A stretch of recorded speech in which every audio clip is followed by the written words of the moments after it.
Praise the Lord. ഞങ്ങൾ നിങ്ങളോട് അല്പസമയം സ്നേഹത്തിന്റെ സന്ദേശം, മനുഷ്യന് മാനസാന്തരം ഉളവാക്കുന്ന രക്ഷയുടെ യേശുനാഥന്റെ സന്ദേശം നിങ്ങളോട് പങ്കുവെക്കുവാൻ ആഗ്രഹിക്കുന്നു.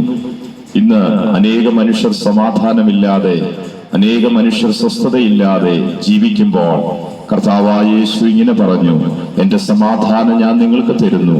അത് ലോകം തരുന്ന സമാധാനമല്ല, എന്നേക്കും നിലനിൽക്കുന്ന സമാധാനം.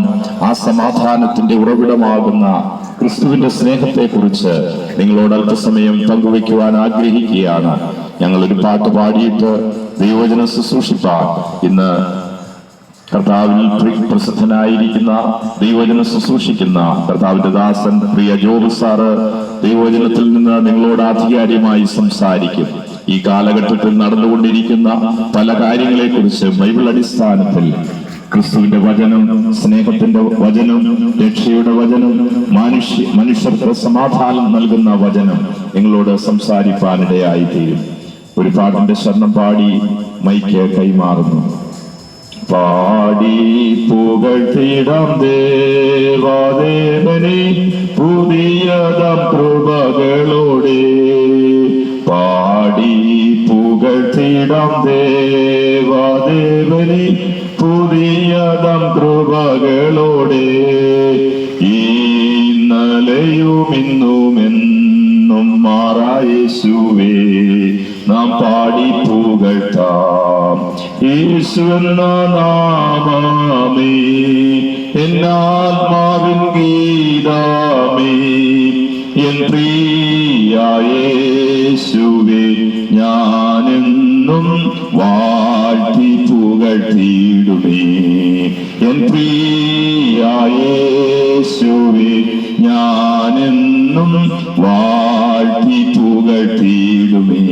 ഓരാ ഭയങ്കര കാറ്റുമലയും കൊടിയതായി വരും നേരത്തിൽ, ഓരാ ഭയങ്കര കാറ്റുമലയും കൊടിയതായി വരും നേരത്തിൽ, കാക്കും കാരങ്ങളാൽ ചേർത്തു മാർവണച്ച സ്നേഹം നിത്യം പാടും ഞാൻ. കാക്കും കാരങ്ങളാൽ ചേർത്തു മാർവണച്ച സ്നേഹം നിത്യം പാടും ഞാൻ.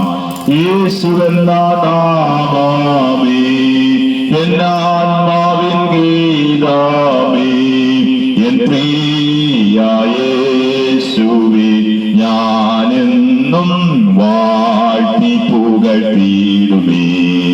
എൻ പ്രിയ യേശുവേ ഞാനെന്നും വാഴ്ത്തി പുകഴ്ത്തിയിടുമേ.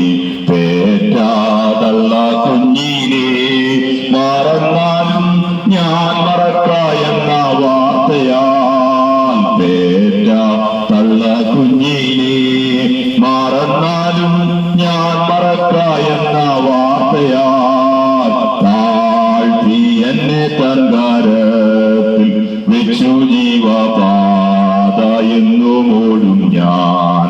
താഴ്ത്തി എന്നെ തൻകരത്തിൽ വെച്ചു ജീവപാത എന്നും ഓടും ഞാൻ. യേശുവെന്ന നാമമേ എന്നാത്മാവിൻ ഗീതമേ, എൻ പ്രിയ യേശുവേ ഞാനെന്നും വാഴ്ത്തി പുകഴ്ത്തിയിടുമേ. എൻ പ്രിയ യേശുവേ ഞാനെന്നും വാഴ്ത്തി പുകഴ്ത്തിയിടുമേ. എല്ലാവരെയും സ്നേഹിക്കുവാൻ പഠിപ്പിച്ച, എല്ലാവരെയും കരുതുവാൻ പഠിപ്പിച്ച യേശുനാഥൻ നിന്നെ പോലെ നിന്റെ അയൽക്കാരനെ സ്നേഹിക്കുക, നിന്നെ പോലെ നിന്റെ കൂട്ടുകാരനെ സ്നേഹിക്കുക എന്ന് അരുളിച്ചത് കർത്താവ്. ആമേൻ, സ്തോത്രം. വിശുദ്ധ വേദപുസ്തകം ഇങ്ങനെ പറയുന്നു: തന്റെ ഏകജാതനായ പുത്രനിൽ വിശ്വസിക്കുന്ന ഏവനും നശിച്ചു പോകാതെ നിത്യജീവൻ പ്രാപിക്കേണ്ടതിന് അവനെ നൽകുവാൻ തക്കവണ്ണം ദൈവം ലോകത്തെ സ്നേഹിച്ചു. കാൺമീൻ നാം ദൈവമക്കൾ എന്ന് വിളിക്കപ്പെടുവാൻ പിതാവ് എത്ര ഭാഗ്യം നമുക്ക് നൽകിയിരിക്കുന്നു. അതുകൊണ്ട് ആ യേശുവിന്റെ രക്ഷാ സന്ദേശം നിങ്ങൾ അല്പസമയം കേട്ട് പ്രിയ ജോബ് സാറ് നിങ്ങളോട് ആ രക്ഷാ സന്ദേശം അറിയിക്കും. നിങ്ങൾ ദയവായി ശ്രദ്ധിച്ചാൽ.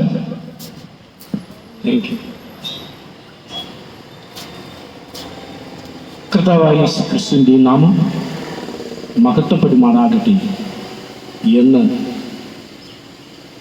ഞാൻ പ്രാർത്ഥിക്കുന്നു. മനോഹരമായ ഒരു പാട്ടിൻ്റെ ഈരടികൾ അന്തരീക്ഷത്തിൽ അലതല്ലിയപ്പോൾ അതൊരു ദൈവിക സ്വാന്തനമായി ഞാൻ കരുതി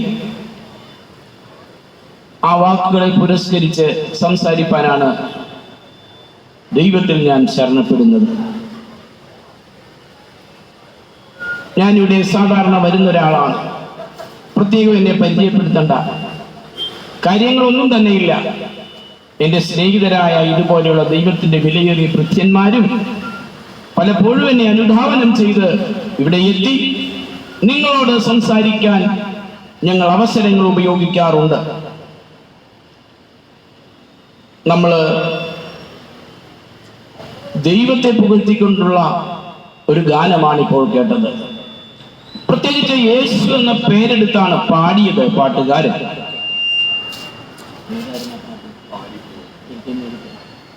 പാടി പുകഴ്ത്തിടാം ദേവദേവനെ. പ്രിയപ്പെട്ടവരെ, നമ്മൾക്ക് ഒരു തലവനുണ്ട്, എല്ലാ കാര്യത്തിനും ഒരു നേതാവുണ്ട്, ഒരു ദൈവമുണ്ട് എന്ന് ചുരുങ്ങിയ ഭാഷയിൽ പറയുമ്പോൾ നിങ്ങൾക്ക് മനസ്സിലാകും. ഇപ്പോൾ ഇവിടെ പാടിയത് പണ്ട് KS ജോർജ് പാടിയതുപോലെയാണ്. യേശുവല്ലാതെ വേറൊരു രക്ഷകൻ ഇഹത്തിലുണ്ടോ പറവാൻ, മനമേ വല്ലഭ പരന്താൻ, പരിശുദ്ധ പരന്താൻ, മഹത്വപരാപരന്താൻ. അദ്ദേഹത്തിന്റെ പാട്ടുകൾ കേൾക്കാത്ത ആരുമില്ല. ഈശ്വരനെ കുറിച്ച് സ്തുതിച്ച് പാടുന്നത് ഈശ്വരന് വളരെ താല്പര്യമുള്ള കാര്യമാണ് എന്ന് നാം അറിയണം. എല്ലാ സൃഷ്ടികളുടെയും സ്തുതി സ്തോത്രങ്ങൾ ദൈവം ആഗ്രഹിക്കുന്നു. എല്ലാവരും ദൈവത്തെ സ്തുതിക്കുകയാണ്. താരാഗണങ്ങൾ ദൈവത്തെ പാടി സ്തുതിക്കുന്നു.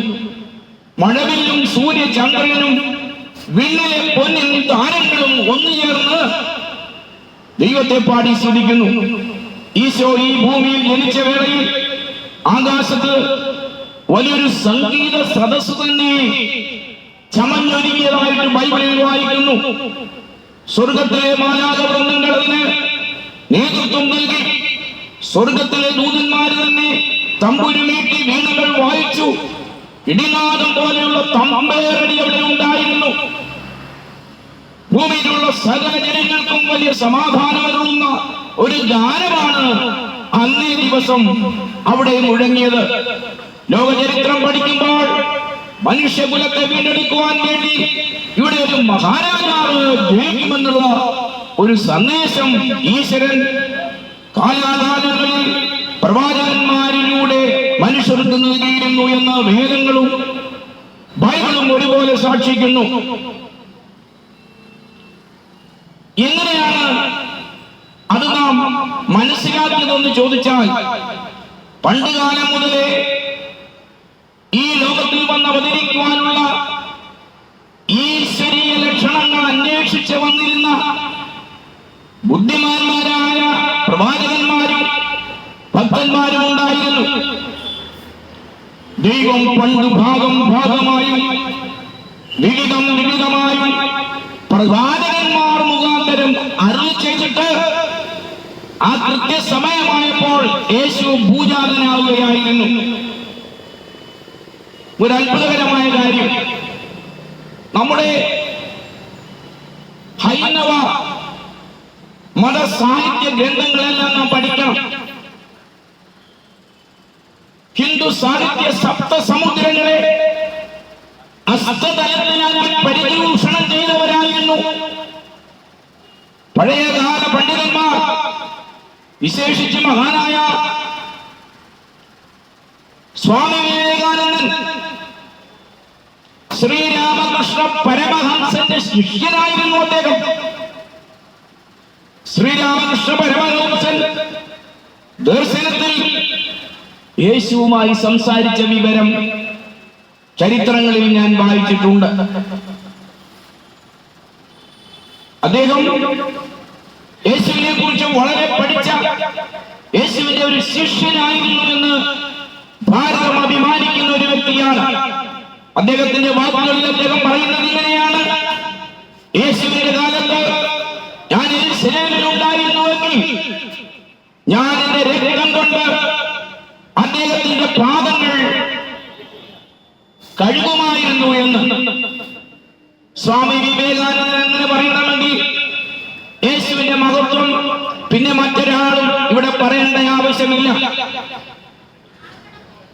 അദ്ദേഹം തന്റെ ശിഷ്യന്മാരോടൊക്കെ യേശുവിനെ കുറിച്ച് പറയുമായിരുന്നു. ശ്രീരാമകൃഷ്ണ പരമഹംസൻ യേശുവിനെ കുറിച്ച് വിവേകാനന്ദ സ്വാമികളോട് പറഞ്ഞു പഠിപ്പിച്ചിട്ടുണ്ട്. അല്ലാതെ എങ്ങനെയാണ് പ്രിയരെ വിവേകാനന്ദ സ്വാമികൾ യേശുവിനെ അത് കുറിച്ച് അന്വേഷിക്കുകയും പഠിക്കുകയും ചെയ്ത്? അദ്ദേഹം പറഞ്ഞ വാക്കുകൾ ഞാൻ വായിച്ചിട്ടുണ്ട്. അദ്ദേഹത്തിന്റെ സാഹിത്യ ഗ്രന്ഥങ്ങൾ 7 വാള്യങ്ങളുണ്ട്. അതിൽ നമ്മുടെ കർത്താവിനെ കുറിച്ച് വിവേകാനന്ദൻ പറഞ്ഞിരിക്കുന്ന വാക്കുകൾ ഏറ്റു പറയുവാൻ പോലും നമുക്ക് കഴിവില്ല, പ്രാപ്തിയില്ല, ശേഷിയില്ല, ശേഷിയില്ല. For the last 18 years of my life, അദ്ദേഹം യേശുവിനെ വിശ്വസിച്ചതിന് ശേഷം പറഞ്ഞത് എല്ലാം പറയാൻ എനിക്ക് സമയമില്ല. For the last 16 years of my life, I did not know where my next meal would come from. Money, food, everyone must come because they are my slaves, but I know theirs. ഇതെല്ലാം എന്റെ അടിമകളാണ്, പക്ഷെ ഞാനല്ല, ഞാൻ അതിനൊന്നും അടിമയല്ല. ഇങ്ങനെ പറയണമെങ്കിൽ അദ്ദേഹത്തിന്റെ വിശ്വാസം എത്ര മഹത്തരമായിരുന്നുവെന്ന് പറയേണ്ടതില്ലല്ലോ. All existence are true. യേശുവിനെ കുറിച്ച് പിന്നെ വാചാലനാകുകയാണ് വിവേകാനന്ദ സ്വാമികൾ. All existence are true. That truth came to Jesus of Nazareth. So we all must obey him. ഇത് ഞാൻ ആലോചിച്ച് കണ്ടുപിടിച്ചതല്ല, അദ്ദേഹം എഴുതിയിരിക്കുന്ന പുസ്തകത്തിലുള്ളതാണ്. അതായത് സത്യമെന്ന് പറയുന്നത് ഒന്നേ ഉള്ളൂ. That is Lord Jesus Christ. He came to Nazareth. So we all must obey him. നമ്മളെല്ലാവരും അദ്ദേഹത്തെ അനുസരിക്കണമെന്നും കൂടെ അദ്ദേഹം പറഞ്ഞു വെച്ചു. അതുകൊണ്ട് യേശുവിനെ കുറിച്ച് പാടുന്ന പാട്ടുകൾ, യേശു ക്രിസ്തുവിനെ കുറിച്ച് രചിക്കുന്ന രചനകൾ, അത് ലോകത്തിന്റെ ലൈബ്രറികളിൽ ഒതുങ്ങുന്നില്ല. യേശു ഇവിടെ വന്നപ്പോൾ തന്നെ കുറിച്ച് ഒന്നും സ്വയമായി പറഞ്ഞില്ല. താനൊരു പുസ്തകം തന്റെ പേരിൽ എഴുതിയിട്ടില്ല.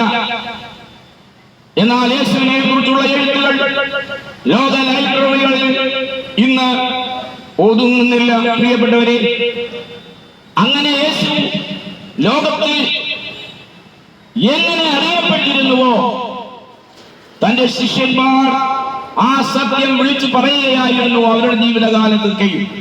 അദ്ദേഹത്തിന്റെ ശിഷ്യന്മാരെ, യേശുവിന്റെ ശിഷ്യന്മാർ ഒരുപാട് പേരുണ്ട്. അവരിൽ ഒരാളായ സ്വാമി വിവേകാനന്ദനെ കുറിച്ച് മാത്രമേ ഞാൻ പറഞ്ഞുള്ളൂ. എന്നാൽ അദ്ദേഹം ഇവിടെ വന്നപ്പോൾ 12 ശിഷ്യന്മാരെ പ്രത്യേകം തിരഞ്ഞെടുത്തു. അവർക്ക് ശാസനങ്ങളും ബോധനങ്ങളും നൽകി. അവരെ ലോകത്തിന്റെ നാനാ ഭാഗങ്ങളിലേക്ക് നിയോഗിച്ചയച്ചു എന്നാണ് ചരിത്രം. അക്കൂട്ടത്തിൽ ഒരു ശിഷ്യൻ കേരളത്തിലും വന്നിട്ടുണ്ട്. തോമാസ് ലീഹായെ കുറിച്ചാണ്. അദ്ദേഹം ബ്രാഹ്മണ കുടുംബങ്ങളെ യേശുവിന്റെ ശിഷ്യന്മാരാക്കി തീർത്ത കഥയുണ്ട് നമ്മുടെ ഭാരതീയ ചരിത്രത്തിൽ. എന്നാൽ ഇതൊന്നും പറഞ്ഞ് സമയം കളയുവാൻ ഞാൻ ആഗ്രഹിക്കുന്നില്ല. നിങ്ങൾക്ക് യേശുവുമായി എങ്ങനെയെങ്കിലും ഒരു പരിചയമുണ്ടോ എന്നെനിക്ക് നിങ്ങളോട് ചോദിക്കാനുണ്ട്. കാരണം നമ്മുടെ ജീവന്റെ ദാതാവാണ് അദ്ദേഹം. ഒരു ദിവസം അദ്ദേഹം നമ്മുടെ ജീവൻ ചോദിക്കും. അപ്പോൾ ഇല്ലില്ല, 2 ദിവസം കഴിയട്ടെ എന്ന് പറയുവാൻ കെൽപ്പുള്ള ആരുമില്ല. ജീവന്റെ നായകനാണ് അദ്ദേഹം. അതെന്താണ് തെളിവെന്ന് ചോദിക്കുമ്പോൾ ഞാനൊരു മറുപടി പറയും. അദ്ദേഹത്തിന്റെ ജീവിതകാലത്ത് കുഷ്ഠരോഗികൾക്ക് നല്ല സൗഖ്യമേകി, ദൃഷ്ടി പോയവർക്കു ഭവാൻ കാഴ്ച നൽകി, ദൃഷ്ടി പോയവർക്കു ഭവാൻ കാഴ്ച നൽകി. നഷ്ടജീവനായ ലാസർ 4 നാൾ കഴിഞ്ഞുയർത്തു. നഷ്ടജീവനായ ലാസർ 4 നാൾ കഴിഞ്ഞുയർത്തു. പുഷ്ടരായ 5000 ജനം അഞ്ചപ്പെട്ട സിയോൻ മണവാളനെ ശ്രീനരപതിയെ, സിയോൻ മണവാളനെ. അവിടെയാണ് നാം ജീവദായകനായ ജീവന്റെ ദാതാവായ യേശുവിനെ മനസ്സിലാക്കുന്നത്. ലോക ചരിത്രത്തിൽ മരിച്ചു പോയിട്ടുള്ള യാതൊരുവരെയെങ്കിലും ആരെങ്കിലും ഇന്നുവരെ ഉയർത്ത് എഴുന്നേൽപ്പിച്ചിട്ടുള്ളതായി നാം വായിക്കുന്നില്ല. എന്നാൽ യേശു യെരൂശലേമിൽ പരസ്യ ശുശ്രൂഷ നടത്തിക്കൊണ്ടിരുന്ന കാലത്ത് യേശു 33.5 വയസ്സ് പ്രായം വരെ ഇവിടെ ജീവിച്ചുള്ളൂ. 3.5 വർഷം മാത്രമേ താൻ പുറത്തിറങ്ങി ഇതുപോലെ സാരോപദേശങ്ങൾ നൽകി ജനങ്ങളെ അനുഗ്രഹിച്ചിട്ടുള്ളൂ. എന്നാൽ യേശു ഈ ലോകത്തിൽ ചെയ്തു തീർത്ത മഹത്തരമായ കാര്യങ്ങൾ പരിശോധിച്ചാൽ ലോകത്തിലെ ചിന്തകന്മാരും ലോകത്തിൽ അറിയപ്പെടുന്ന ദൈവങ്ങളും താത്വികന്മാരും ഫിലോസഫേഴ്സും ഈ ലോകത്തിൽ ദീർഘനൂറ്റാണ്ടുകളായി ജീവിച്ചിരുന്നു പ്രവർത്തിച്ചു ഫലിപ്പിച്ചിട്ടുള്ളത് കൂടുതൽ കാര്യങ്ങൾ യേശു ചെയ്തെടുത്തു. അതിലൊന്ന് മരിച്ച സീനിയറിഞ്ഞ ലാസറിനെ തന്റെ കല്ലറയിൽ നിന്ന് ലാസറേ പുറത്തു വരിക എന്ന് ബോധിച്ചപ്പോൾ ലാസർ പുറത്തു വന്ന ഒരു സംഭവമായിരുന്നു. ഭൂമിയുടെ മധ്യഭാഗത്ത് യെരൂശലേമിൽ നിന്ന് രക്തം തെറിക്കുകയാണ്. യേശു നെടുകയും കുറുകയും നടന്ന സ്ഥലങ്ങളാണ് ആ ഭാഗങ്ങൾ. അവിടെയാണ് ഇന്ന് ബോംബ് വീണ് പൊട്ടിത്തകരുന്നത്. യേശുവിന്റെ കല്ലറ അവിടെയുണ്ട് പ്രിയപ്പെട്ടവരെ. പ്രത്യേകം അതിനെ കാത്തു പരിപാലിച്ച് സൂക്ഷിച്ചിരിക്കുകയാണ്. അവിടെ വിശുദ്ധന്മാരുടെ നിരവധി കല്ലറകൾ ഉണ്ട്. അത് വളരെ കർമ്മനിരതരായി യഹൂദ ജനതതി അവരുടെ പുണ്യവാന്മാരായി അതിനെ പുൽകുകയും അതിനെ പുഷ്പാലങ്കൃതമായി പരിപാലിക്കുകയും ചെയ്യുന്നുണ്ട്. അത് നമ്മുടെ എല്ലാവരുടെയും സ്വഭാവമാണ്. അതല്ല ഇവിടെ വിഷയം. എന്നാൽ കർത്താവായ യേശു ക്രിസ്തുവിന്റെ കല്ലറയിൽ അതിനൊന്ന് സന്ദർശിച്ച് മനസ്സിലാക്കുവാൻ വേണ്ടി ഓരോ ദിവസവും ലോകത്തിന്റെ വിവിധ ഭാഗങ്ങളിൽ നിന്ന് കോടി കോടി രൂപ ചെലവാക്കി അവിടെ എത്തി ആളുകൾ അത് കാണുന്നുണ്ട്. അവരവിടെ ചെല്ലുമ്പോൾ അവിടെ ഒരു വഴികാട്ടിയുണ്ട്. അദ്ദേഹം അവരെ വിളിച്ചു കൊണ്ടുപോകും. എല്ലാ ദിവസവും ധാരാളം സഞ്ചാരികള് തീർത്ഥാടകര് അവിടെ ചെല്ലുന്ന ഒഴുകുകയാണ്. വലിയൊരു വരുമാനം തന്നെ ആ പേരിൽ അവിടെ ഉണ്ട്. എന്നാൽ അവിടെ ചെല്ലുമ്പോൾ ഈ വഴികാട്ടി അവരെ വിളിച്ചു കൊണ്ടുപോകും. അവർ ചെല്ലുമ്പോൾ ഒരു ശവകുടീരത്തിന്റെ സ്ഥാനം കാണാം. അവർക്ക് അവിടെ വായിക്കുവാൻ കഴിയുന്നത് യേശുവിന്റെ കബറിടമാണ്. അവനിവിടെ ഇല്ല, അവനെ അടക്കിയിരിക്കുന്ന സ്ഥലം വന്ന് വേണമെങ്കിൽ കണ്ടേച്ചു പോകും. ഇതുപോലെ എഴുതപ്പെട്ട ഒരു കല്ലറ ലോകത്തിൽ എങ്ങുമില്ല. ജീവന്റെ ദാതാവാണ് യേശു. ജീവൻ കൊടുപ്പാനും ജീവൻ എടുപ്പാനും അധികാരം യേശുവിനാണുള്ളത്. അതുകൊണ്ടാണ് ഞങ്ങൾ യേശുവിനെ സ്തുതിച്ച് പുകഴ്ത്തി പാടിയത്. പ്രിയപ്പെട്ടവരെ, ഈ യേശുവുമായിട്ട് നമ്മൾക്കൊരു ബന്ധം സ്ഥാപിക്കണം. ഞാൻ പ്രാരംഭമായി നിങ്ങളോട് സംസാരിച്ചതുപോലെ എനിക്ക് പ്രധാനമന്ത്രി അറിയാം, അദ്ദേഹത്തിന്റെ പ്രസംഗങ്ങൾ ഞാൻ കേൾക്കുന്നുണ്ട്. കേരളത്തിൽ എങ്ങാനും വന്നാൽ ഒരു നോക്ക് ഞാൻ കാണുകയും ചെയ്യുവാൻ ഇഷ്ടപ്പെടുന്നു. എന്നാൽ ഞാനിപ്പോൾ ഡൽഹിയിൽ പാർലമെന്റ് മന്ദിരത്തിലേക്കോ അല്ലെങ്കിൽ അവരുടെ ഓഫീസിലേക്കോ കയറി ചെന്നാൽ ഞാൻ നിർദാക്ഷിണ്യം തിരസ്കരിക്കപ്പെടും. അവിടെ കേട്ടിട്ടില്ല എന്നെ ആരും. എന്നാൽ യേശു അങ്ങനെയല്ല. യേശുവിനെ നിങ്ങൾക്ക് കാണുവാൻ താല്പര്യമുണ്ടോ? അനുഭവിച്ച് അറിയുവാൻ നിങ്ങൾക്ക് ഇഷ്ടമുണ്ടോ? ബൈബിൾ പറയുന്നു, യേശു നല്ലവനെന്ന് രുചിച്ചറിയുവിൻ. Taste and see the Lord Jesus is good. അവനെ ശരണം പ്രാപിക്കുന്ന മനുഷ്യൻ ഭാഗ്യവാൻ, ഭാഗ്യവാൻ. ലോകത്തിൽ എന്തെങ്കിലും ഒരു ഭാഗ്യം നിങ്ങൾക്ക് വേണമോ? യേശുവിനെ അറിയുക എന്നുള്ളതാണ്. എന്റെ സ്നേഹിതന്മാർ പലരുണ്ട്, അവരാരും യേശു അല്ല. യേശുവിനെ സ്നേഹിക്കുന്ന പലരുമുണ്ട്. അവരേതു വിധത്തിലാണ് യേശുവിനെ സ്നേഹിക്കുന്നതെന്ന് എനിക്കറിയേണ്ട കാര്യമില്ല, അന്വേഷിക്കത്തില്ല. എന്നാൽ എനിക്കൊരു കാര്യം അറിയാം, എന്റെ ജീവൻ യേശു എടുക്കുന്ന വേളയിൽ ഞാൻ യേശുവിന്റെ അടുക്കൽ പോകും. ഒരു മനുഷ്യൻ ഈ ലോകത്തിൽ വെച്ച് ലഭിക്കേണ്ട ഏറ്റവും വലിയ അനുഗ്രഹം അതാണ്. യേശുവിനെ രക്ഷകനും നാഥനുമായി സ്വീകരിച്ച മഹാന്മാരുടെ ലിസ്റ്റ് ഞാനിപ്പോൾ ഇവിടെ പരസ്യപ്പെടുത്താൻ തുടങ്ങിയാൽ അത് ഇരുട്ടി വെളുത്താലും തീരുകയില്ല. നമ്മുടെ മഹാത്മാഗാന്ധിജി യേശുവിന്റെ ശിഷ്യനായിരുന്നു. മത്തായിയുടെ സുവിശേഷം 5:6 അധ്യായങ്ങളൊക്കെ അദ്ദേഹം വായിച്ച് കരയുമായിരുന്നു. മഹാത്മാഗാന്ധിജി സത്യഗ്രഹികളുടെ രാജകുമാരൻ എന്നാണ് യേശുവിനെ ഗാന്ധിജി വിളിച്ചത്. നമ്മുടെ രാഷ്ട്രീയ പാർട്ടികളെ എടുത്താൽ മഹാന്മാരായ പലരും യേശുവിന്റെ ശിഷ്യന്മാരായി കണ്ടുമുട്ടിയ ചരിത്രം, പല ശിഷ്യന്മാരും യേശുവിനെ രക്ഷകനായി സ്വീകരിച്ച് യേശുവിനെ പ്രസംഗിച്ച ചരിത്രമുണ്ട്. ഞാനൊരു സംഭവം രാഷ്ട്രീയ മണ്ഡലത്തിൽ നിന്ന് ഉദ്ധരിക്കട്ടെ. 1973 ജനുവരി മാസം 1-ാം തീയതി നമ്മുടെ ഇന്ദിരാഗാന്ധി അവരുടെ ഓഫീസിലിരിക്കുമ്പോൾ ഇന്ത്യൻ നാഷണൽ കോൺഗ്രസിന്റെ അറിയപ്പെടുന്ന ഒരു നേതാവ്, അദ്ദേഹത്തിന്റെ പേര് ധരം പ്രകാശ് ശർമ്മ എന്നായിരുന്നു. പറയേണ്ട ഒരു ഫ്ലാഷ് ബാക്ക് ഉണ്ട്, പറയാൻ എനിക്ക് സമയമില്ല പ്രിയരെ, എങ്കിലും ഞാൻ സൂചിപ്പിക്കട്ടെ. അദ്ദേഹം രാജസ്ഥാനിലെ നിയുക്ത മുഖ്യമന്ത്രിയായിരുന്നു. CA കാരനാണ്.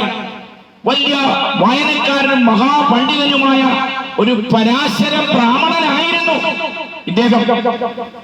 ഇദ്ദേഹത്തിന്റെ പിതാവ് മഹാത്മാഗാന്ധിജിയുടെ വലിയൊരു സ്നേഹിതനായിരുന്നു. മഹാത്മാഗാന്ധിജി ജയിലിൽ കിടക്കുന്ന വേളയിൽ ഇദ്ദേഹവും കൂടെ മഹാത്മാഗാന്ധിജിയുടെ കൂടെ ജയിൽവാസം അനുഭവിച്ച ആളാണ്. അദ്ദേഹത്തിന്റെ പേര് ഞാൻ ഓർക്കുന്നില്ല, അദ്ദേഹത്തിന്റെ ഭാര്യയുടെ പേര് അതെ അതും ഓർക്കുന്നില്ല, ഞാൻ വായിച്ച ചരിത്രമാണ്. ധരം പ്രകാശ് ശർമ്മയുടെ മാതാപിതാക്കൾ രണ്ടുപേരും മഹാത്മാഗാന്ധിജിയുടെ സ്നേഹിതന്മാരായിരുന്നു. മാത്രമല്ല അവരുടെ രണ്ടുപേരുടെയും വിവാഹം ആലോചിച്ചതും മഹാത്മാഗാന്ധിജിയാണ്. അദ്ദേഹത്തിന്റെ താല്പര്യപ്രകാരമാണ് അവർ വിവാഹിതരായി. ഇദ്ദേഹം പൂജാരനായത്. ജന്മനാ ഒരു സത്യാന്വേഷിയായിരുന്ന ധർമ്മപ്രകാശ് ശർമ്മ യേശുവിനെ കണ്ടു, യേശുവുമായുള്ള ബന്ധത്തിൽ വന്നു. തന്റെ ജീവിതത്തിന് വലിയ മാറ്റമുണ്ടായി. എങ്ങനെയാണ് ആ മാറ്റം ഉണ്ടായതെന്ന് അദ്ദേഹത്തിന്റെ ഒരു പുസ്തകത്തിൽ ഞാൻ വായിച്ചിട്ടുണ്ട്. ജ്ഞാനി ദേവിയുടെ മകനാണ് ധർമ്മപ്രകാശ് ശർമ്മ. യേശുവിനെ കണ്ടുമുട്ടിയ മാത്രയിൽ അദ്ദേഹത്തിന്റെ ഹൃദയത്തിലെ ഒരു ആഗ്രഹം, എനിക്ക് ഈ രാഷ്ട്രീയത്തിൽ പ്രവർത്തിക്കേണ്ട, യേശുവിന്റെ സ്നേഹമുള്ള ഈ സുവിശേഷം ലോകത്തിന്റെ എല്ലായിടവും എത്തിക്കണമെന്ന് തീരുമാനിച്ചിട്ട് അദ്ദേഹം ഒരു രാജിക്കത്ത് എഴുതി. ഞാൻ ചുരുക്കി പറയുകയാണ്. നേരെ ചെന്നു ഇന്ദിരാഗാന്ധിയുടെ കയ്യിലോട്ട് ഈ രാജിക്കത്ത് കൊടുത്തു. മനസ്സിലാകാതെ ശർമ്മയെ കണ്ട ഇരിപ്പിടമെല്ലാം കൊടുത്ത ശേഷം ഇന്ദിരാഗാന്ധി ആ കത്ത് പൊട്ടിച്ചു വായിച്ചപ്പോൾ ഇങ്ങനെ എഴുതിയിരിക്കുന്നു: മാഡം, ഞാൻ യേശുവിന് വേണ്ടി തുടർന്നുള്ള എന്റെ ജീവിതം സമർപ്പിച്ചിരിക്കുകയാണ്. രാഷ്ട്രീയത്തിലുള്ള എല്ലാ പദവികളും ഞാൻ ഇവിടെ രാജിവെക്കുന്നു. ദയവായി ഇത് അംഗീകരിക്കണം. ഇത് വായിച്ചതിന് ശേഷം ഇന്ദിരാഗാന്ധി ഞെട്ടിപ്പോയി. പഴയകാല കോൺഗ്രസ് നേതാക്കന്മാരാരെങ്കിലും ഉണ്ടോ? ഞാൻ പലപ്പോഴും കണ്ണൂരായിരുന്നപ്പോൾ നമ്മുടെ കോൺഗ്രസ് പ്രസിഡന്റ് ആയിരിക്കുന്ന നമ്മുടെ ഇപ്പോഴത്തെ കോൺഗ്രസ് പ്രസിഡന്റ് സതീശൻ അല്ലല്ലോ ഇപ്പോൾ, അദ്ദേഹത്തോട് പല പ്രാവശ്യം കണ്ടപ്പോൾ ഞാൻ ഈ കാര്യം ഒന്ന് ചോദിച്ചു മനസ്സിലാക്കണമെന്ന് വിചാരിച്ചു, നടന്നില്ല.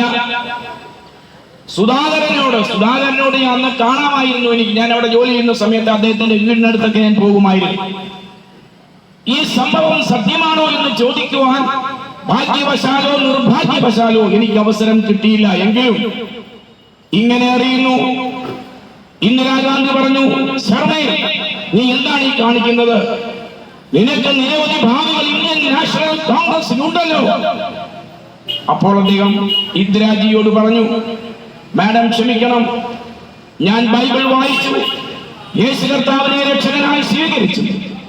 എനിക്ക് ഉള്ള സമയം അദ്ദേഹത്തിന് വേണ്ടി ജീവിക്കണമെന്ന് നിഷ്കർഷിച്ച് പറഞ്ഞപ്പോൾ ഇന്ദിരാഗാന്ധി പറയുകയാണ്, ഞാൻ സ്വിറ്റ്സർലൻഡിൽ പഠിക്കുന്ന വേളയിൽ പല പ്രാവശ്യം ബൈബിൾ വായിച്ചല്ലോ ശർമ്മേ, യേശുവിനെ എനിക്ക് മനസ്സിലായില്ലല്ലോ, കണ്ടുമുട്ടിയില്ലല്ലോ, നിനക്കെന്ത് പറ്റി?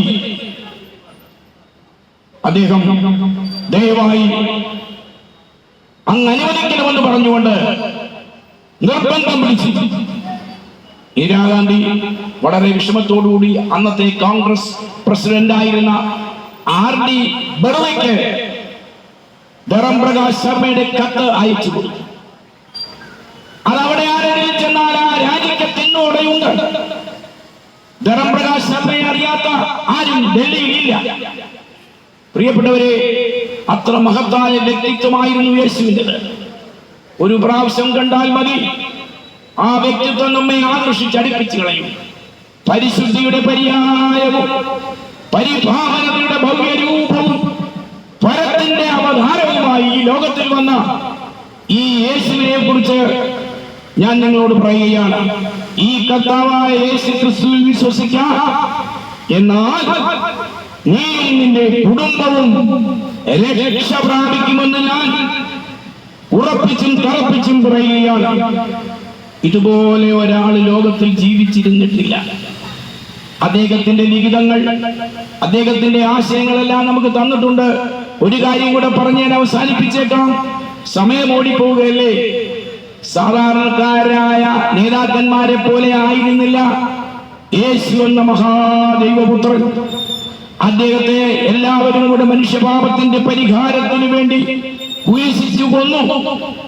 എന്നാൽ പ്രവചന പ്രകാരം പാപത്തെ തോൽപ്പിച്ച് മാനവരാശിയെ രക്ഷിച്ചുകൊണ്ട് മൂന്നാമത്തെ ദിവസം പാറയിൽ കെട്ടിയുണ്ടാക്കിയ കല്ലറയെ തകർത്തുകൊണ്ട് യേശു ഉയർത്തെഴുന്നേറ്റ് വന്നു. വീണ്ടും 40 ദിവസത്തോളം യെരൂശലേമിൽ നെറുകയും കുറുകയും സഞ്ചരിച്ചു. എന്നിട്ട് ഒരു സുപ്രഭാതത്തിൽ തന്റെ ശിഷ്യന്മാർ കാണെ മന്ന യേശു ഭൂമിയിൽ നിന്ന് ഉയരുവാൻ തുടങ്ങി. അദ്ദേഹത്തിന്റെ കാൽപാദങ്ങൾ ഭൂമിയിൽ നിന്ന് പൊങ്ങി പൊങ്ങി ശിഷ്യന്മാരെല്ലാം നിർനിമേഷരായി നോക്കി നിൽക്കുന്നു. അപ്പോൾ ഒരു ദൈവത്തിന്റെ ദൂതൻ പ്രത്യക്ഷനായി. തന്റെ പ്രത്യക്ഷതയിൽ ദൂതന്മാർക്ക് ഇടപെടാനുള്ള കാര്യമുണ്ട്. അവരന്ന് അവിടെ കൂടിയിരുന്ന ഗലീലക്കാരായ ആളുകളോട് പറയുകയാണ്, ഗലീലാ പുരുഷന്മാരെ, നിങ്ങൾ ഇങ്ങനെ ആകാശത്തിലേക്ക് ഉറ്റു നോക്കി നിൽക്കുന്നതെന്ത്? നിങ്ങളെ വിട്ട് സ്വർഗാരോഹണം ചെയ്ത ഈ യേശുവിനെ നിങ്ങൾ പോകുന്നവനായി കണ്ടതുപോലെ തന്നെ അവൻ വീണ്ടും വരും. യേശു വീണ്ടും വരാറായി. പ്രിയപ്പെട്ടവരെ, ആരെ കുറിച്ച് പറയാനുണ്ട്? മഹാത്മാഗാന്ധിജി വീണ്ടും വരുമെന്ന് പ്രസംഗിക്കാൻ എനിക്കാവുമോ? നമ്മുടെ പ്രധാനമന്ത്രി ജവഹർലാൽ നെഹ്റു അങ്ങനെ വരുമോ? മഹാന്മാരായ കാളിദാസനും അതേ ഭൗതികം ഷേക്സ്പിയറും മിൽട്ടനും ആരും വരില്ല. പ്രിയരെ, അവരെല്ലാം മരിച്ചും മണ്ണടിഞ്ഞു പോയി. ഒരാൾ മാത്രം പറഞ്ഞു, ഐ വിൽ കം ബാക്ക്. ഞാൻ നിങ്ങളെ എന്റെ അടുക്കൽ ചേർക്കും. അതിനു മുമ്പ് ചില പരിപാടികൾ എനിക്ക് സ്വർഗത്തിലുണ്ട്. നിങ്ങളെ ചേർക്കുവാനുള്ള സ്ഥലങ്ങൾ അവിടെ ക്രമീകരിച്ചു കൊണ്ടിരിക്കുന്നുവെന്ന് ബൈബിൾ പറയുന്നു. പ്രിയരെ, ഇത് വെറും തമാശയല്ല. ഇത് യേശുവിന്റെ വരവിനെ കാണിക്കുന്ന ലക്ഷണങ്ങൾ താൻ പറഞ്ഞിട്ടാണ് പോയത്. അതിലേറ്റവും പ്രധാനപ്പെട്ടത് ഇസ്രായേലിന്റെ കാര്യമാണ്. അതൊക്കെ പറയണമെങ്കിൽ 2-3 ദിവസങ്ങളെങ്കിലും എടുക്കണം. ഇന്ന് ലോകത്തിന്റെ സംഭവ വികാസങ്ങൾ, രാഷ്ട്രീയ നിലവാരങ്ങൾ, ലോകത്തിന്റെ അധർമ്മത്തിന്റെ വർധനവ്, ശാസ്ത്രീയ സാങ്കേതികമായ ഉന്നമനങ്ങൾ, ഉയർച്ചകൾ, അപ്പോൾ തന്നെ ദുർമാർഗങ്ങളും കൊലപാതകങ്ങളും വ്യഭിചാരത്തിന്റെ വലിയൊരു ശ്രേണി തന്നെ ഇവിടെ സൃഷ്ടിച്ചു കഴിഞ്ഞു. വ്യഭിചാരത്തിൽ ചെളിക്കുണ്ടിൽ കിടന്ന് തുഴയുകയല്ലേ കേരളമേ? കൊച്ചു കുഞ്ഞുങ്ങളെ പോലും നിങ്ങൾ വെറുതെ വിടുന്നുണ്ടോ? നിങ്ങളുടെ കുടുംബത്തിൽ നിങ്ങൾക്ക് സമാധാനമുണ്ടോ? ഭാര്യയെ വിശ്വസിക്കാത്ത ഭർത്താവ്, ഭർത്താവ് അറിയാതെ ഭാര്യ, കുഞ്ഞുങ്ങള് വേറൊരു വഴിക്ക്. ഇതല്ലേ നമ്മുടെ സ്ഥിതി? ഏത് കുടുംബങ്ങൾ ഇന്ന് സ്വസ്ഥത അനുഭവിക്കുന്നു എന്ന് ചോദിച്ചാൽ വട്ടപൂജ്യം. അമ്മ തോട് ചാടിയാൽ മകൾ 6 ചാടുമെന്ന് പറഞ്ഞ സ്ഥിതിയാണ്. നിങ്ങൾ ഹേമ കമ്മീഷൻ റിപ്പോർട്ടൊക്കെ വായിച്ച് ഞെട്ടിയിരിക്കല്ലേ? അതിനു മുൻപ് ബൈബിളിൽ പറയുന്നു, അധർമ്മം പെരുകുന്നത് കൊണ്ട് അനേകരുടെ സ്നേഹം തണുത്തു പോകുന്നു. കർത്താവിന്റെ വരവിന്റെ ലക്ഷണങ്ങളിൽ ചിലത് മാത്രം. ഏറ്റവും വ്യക്തമായി നമ്മൾ കാണുന്നത് യെരുശലേമിലാണ്. ഇറാനും അതേ ഇസ്രായേലും തമ്മിലുള്ള ഈ അടിയുണ്ടല്ലോ, ഈ യുദ്ധമുണ്ടല്ലോ, ഉടനെ ഒന്നും തീരാൻ പോകുന്നില്ല. ഞാൻ ചുരുക്കി പറഞ്ഞ് നിർത്താൻ പോവുകയാണ്. യേശു വരുമ്പോൾ അതിനു മുൻപ് യെരുശലേം ദേവാലയം ഇവിടെ പണിയപ്പെടുന്നു. യേശു വന്നിട്ട് വേണം അവിടുത്തെ യാഗം നടത്തപ്പെടേണ്ടത്. പലരും യേശുവിന്റെ പേരിൽ മുതലെടുത്തുകൊണ്ട് മധ്യപൂർവദേശങ്ങളിൽ കടന്നു വന്നിട്ടുണ്ട്. അതൊക്കെയും അപ്പോഴപ്പോൾ തന്നെ നമ്മൾക്ക് വാർത്താമാധ്യമങ്ങളിൽ കൂടി ലഭിക്കുന്നുണ്ട് എന്ന് നിങ്ങളും ഞാനും അറിയുന്നു. ഇസ്രായേലിന്റെ പൗരോഹിത്യത്തിൽ ഇസ്രായേലിന്റെ പുരോഹിതനായ ഒരാൾ വരുമെന്ന് എല്ലാവരും പ്രതീക്ഷയോടെ കാത്തിരിക്കുകയാണ്.